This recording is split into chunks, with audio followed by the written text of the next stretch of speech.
Hello everyone and welcome to WAN Tech Corner. In this video, let's take a look at the Zyxel NWA50BE Wi-Fi 7 Dual-Band access point. Before we get started, please know that these videos and the products are not sponsored by Zyxel. The device was purchased on my own and the result is from my real testings using my equipment. Zyxel NWA50BE is an enterprise-grade Wi-Fi 7 access point designed for SOHO and small business environments. It is powered by a Qualcomm Quad-Core CPU. This is a dual radio 4-stream access point delivering a combined speed of up to 5.1 gigabit per second via the 2x2 MIMO on the 2.4 GHz band and 2x2 MIMO on the 5 GHz band. The maximum channel width is 40 MHz on 2.4 GHz and 240 MHz on 5 GHz.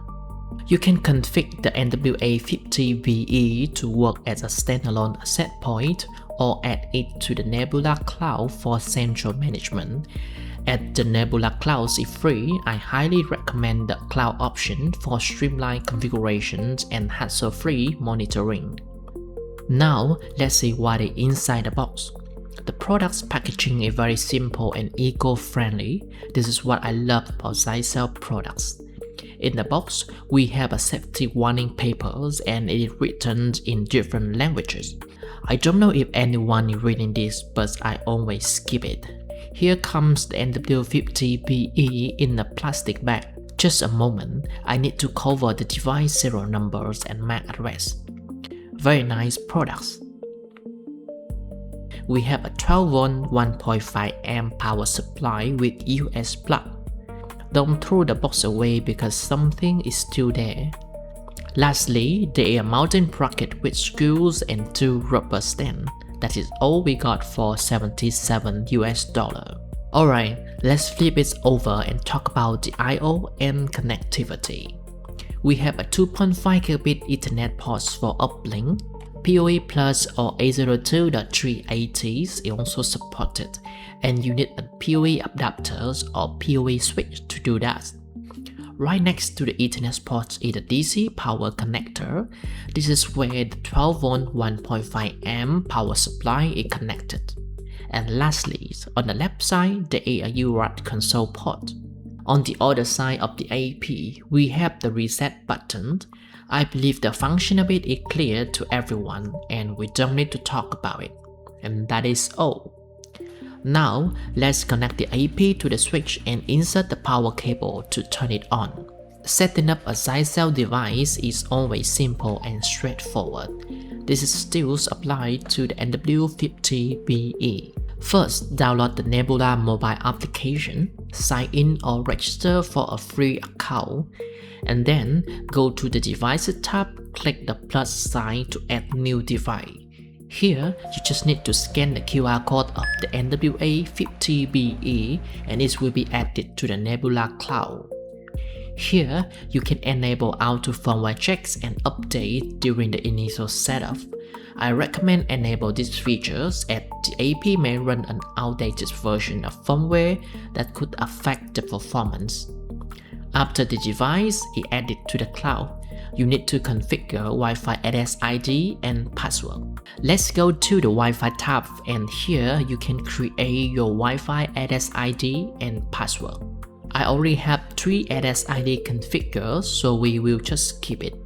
Please note that you can only configure a WPA2 password using the Nebula mobile application. If you need WPA3 or advanced configuration, please configure it with the web versions at nebula.zyxel.com. Very well, it is working good. Running a speed test with an iPhone 15, I got 722 Mbps download and 595 Mbps upload. Now, I will visit nebula.zyxel.com for some advanced radio configuration. Here, I have the SCR50AXE configured at the security gateway and it is currently offline, but please just ignore this. Let's go to Configure, radio to change the setting. Here I set the wireless country of the device to US. For your case, please select your current country to comply with the regulator. By default, the NWA50BE is having 80 MHz channel width on 5 GHz. I will change it to 240 MHz channel 100 and transmit power is 25 dBm. For 2.4 GHz, I will change the bandwidth to 40 MHz and leave the transmit power at 20 dBm. Let's do some local band match with OpenSpeedTest and iPub3. Here, my PC is connected to the NWA50BE via the Intel BE5100 network adapter. Link speed is 2882 Mbps for both transmit and receive. Connected band is 5 GHz, channel 100, and we are good to go. Running a local OpenSpeedTest, the download speed is 1125 Mbps and the upload speed is 1960 Mbps.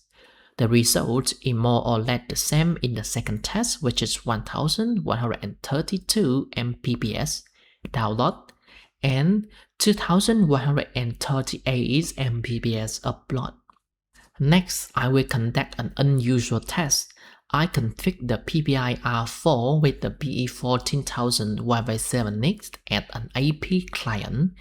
The PPI-R4 will connect to the Wi-Fi SSIDs of the Zyxel NWA50BE, and it will run iPub3 tests on the device itself. Let's take a look at the configuration. BE mode 5 GHz channel 100 and the channel width is purposely set to 320 MHz. As the interface works in client mode, we don't see any transmit power. Now, I will open two added edge terminals for testing. On the left terminals, I have BMON running, and it is showing the statistics of the physical 0.1-SDA0's interface. With IWinfo command, I can see that the PPI-R4 is connected to the Zyxel ESSID. Signal is good, minus 25 dBm, and the noise is minus 100 dBm. The connection bit rate is 1729 Mbps. Let's begin the iPub3 test. With 4 streams in normal direction, the throughput is 974 Mbps. Changing the direction to reverse, the throughput is 770 Mbps. I tried with 8 streams and the result is almost identical. 976 Mbps in normal direction and 802 Mbps in reverse. Alright, so that would be a quick review of the NW50BE. Thanks for watching and see you all in the next video.